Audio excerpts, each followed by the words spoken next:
안녕하셨습니까? 행복한 인생이 임하 알베르토입니다. 2024년 현재 연금개혁이 이상한 방향으로 흘러가고 있습니다. 야당은 연금개혁을 하자고 하는데 정부 여당은 수세에 몰린 채 똑부러진 대안을 내놓지 못하고 있는데요.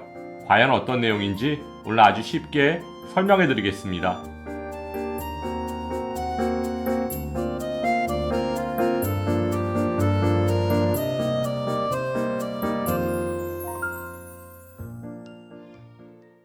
지난 5월까지였던 21대 국회와 현재 활동 중인 22대 국회의 연금개혁 논의를 보면 검은색을 흰색으로 바꿀 수 있는 정치적 프레임의 아주 고약한 힘을 느낄 수 있습니다. 사실 지난 2년간 지지부진했던 연금개혁은 지난 5월 말 소득 대체율 44%에 즉시 합의하자는 민주당의 한마디에 연금개혁의 주도권이 야당으로 넘어가고 판세가 뒤집힌 상황입니다. 마치 야당이 민주당이 통 크게 양보한 듯한 모양새가 되어버렸는데요. 민주당은 연금개혁에 찬성하고 정부와 국민의힘은 반대한다는 프레임으로 짜여졌습니다.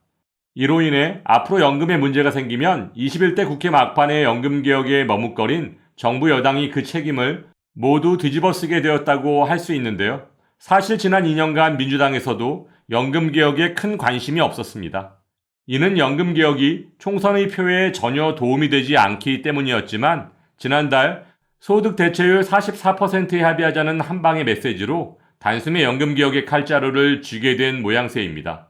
하지만 더욱 큰 문제는 정부 여당이 아직 궁지에 몰렸다는 사실 자체를 잘 모르고 있다는 것에 있습니다.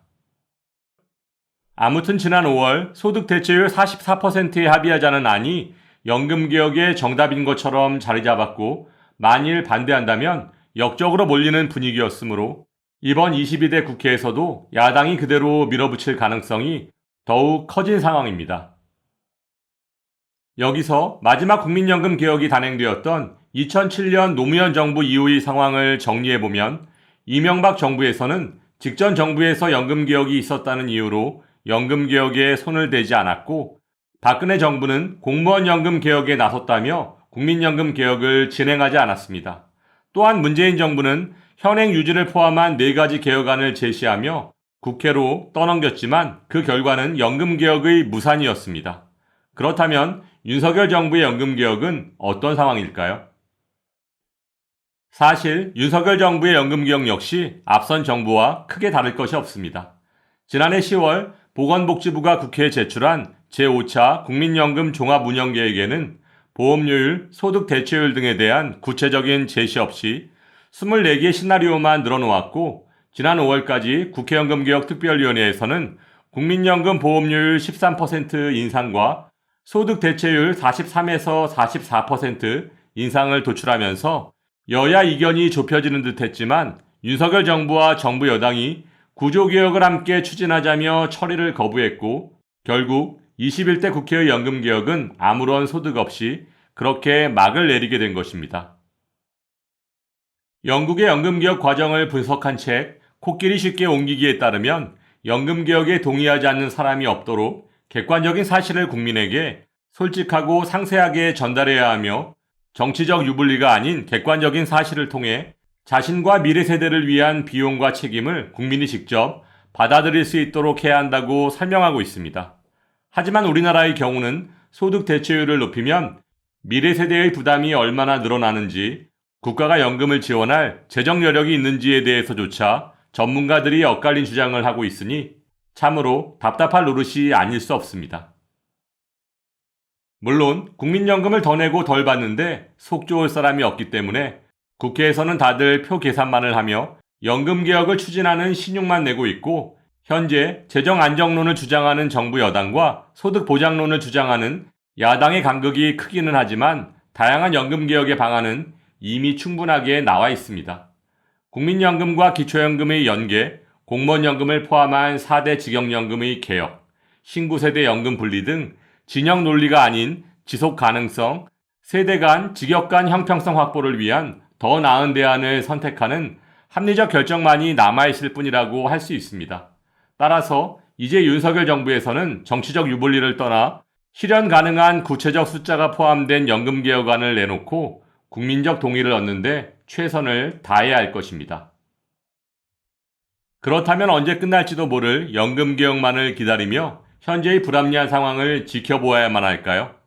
현재의 고금리, 고물가, 세수 부족 등의 경제 상황을 고려할 때 그렇게 큰 예산이 들어가지 않지만 현재 국민연금 가입자와 기초연금 수급자가 가장 불편해하는 국민연금 연계 감액과 같은 문제들부터 순차적으로 해결해 나가는 것이 바람직할 것으로 보여지는데요. 2014년 현재 국민연금 연계 감액은 기초연금 수급 대상이 되시더라도 국민연금을 52만 2,200원을 초과해서 받으면 기초연금 33만 4,810원의 최대 50%까지 감액하는 제도인데요. 기초연금은 본인의 기여 없이 세금으로 지급되는 무상복지이지만 국민연금은 본인의 기여, 즉 연금보험료를 국민이 직접 납부한 것입니다.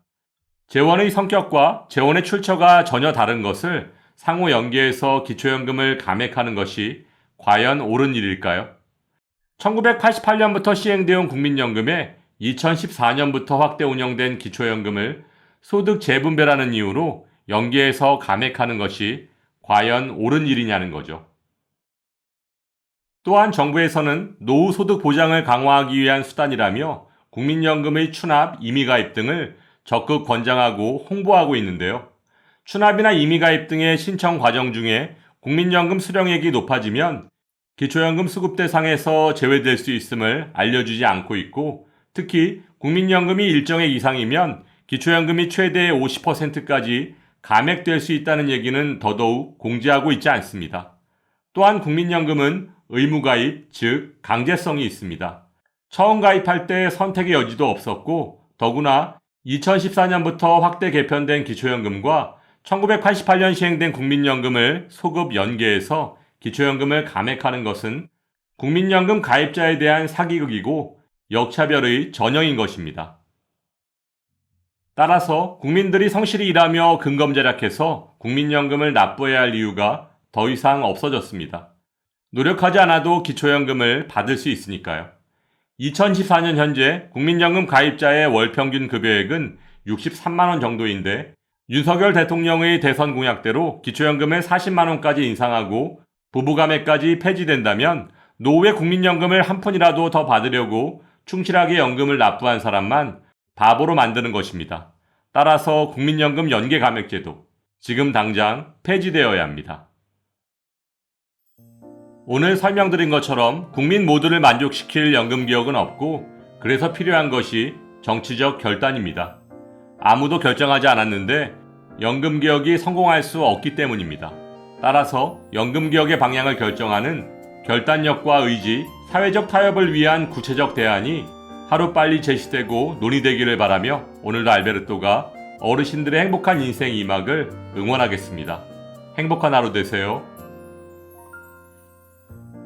좋아요, 구독, 그리고 알림과 공유는 좋은 콘텐츠를 만드는 힘이 됩니다.